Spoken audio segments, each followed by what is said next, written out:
Hey folks, I came to show you my 2 pregnant Topolinos today. They are 2 females that got pregnant together. So I separated them so they could have these pups together. And of course I'll show everything to you guys. The 2 females are actually mother and daughter. One of them has the normal pattern of Topolino's color, which you can see, which is the black spot on the head catching the ears and a mole on the bum. The other one, she's not on the Topolino standard, which raised a question here. Maybe she's Topodoma, which is the Topolino mixed with the mouse. However, her ears are black and this indicates that she is indeed a little mouse. She was simply born with a pattern, with different marking. The 2 of them got pregnant almost together. Their bellies are big. I will catch her by the tail so you can see the size of her belly.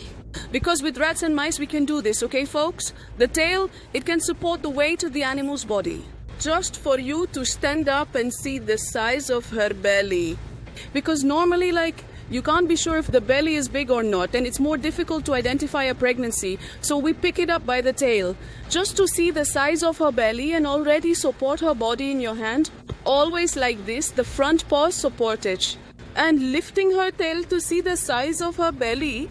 What a huge size her belly is. We can't tell how many pups are inside because after all she is small.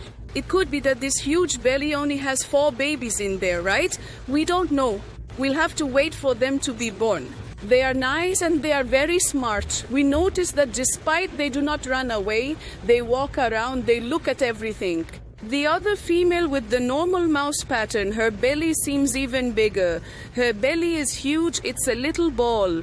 And I hope this female has lots of little ones because I'm crazy to have a big litter. I'm going to put the 2 together to have offspring. They'll stay in the same box. I've already separated them from the male, okay? So they are together in a small box. And then the aim is that one helps to raise the other's offspring. One of these females has already had a baby before and the other one is a first-time mother. So, I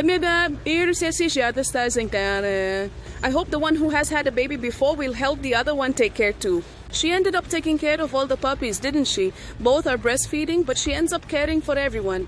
I separated the male because it's complicated to have a male around at these times. It can happen that he wants to kill the offspring. It's not the rule, okay folks? It doesn't always happen, but since it can happen, we avoid it. Leave them alone. After all, I really want to. That these babies believe. Let them come, let them survive, right? So we're going to do everything just right to avoid losing any kind of baby. They are very beautiful. Beautiful. I will try to hold one in my hand because she lets me. Look at that little face.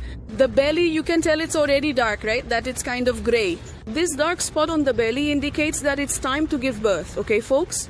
This dark spot on the belly means that they are about to give birth. Soon her belly becomes kind of gray on the inside actually, the maturity of the babies who are ready to come out. And now it's just a matter of waiting for these little ones to give birth. As for food, I'm giving them mushed up. They are eating cerelepe, which is an excellent feed for mice, hamster, gerbil.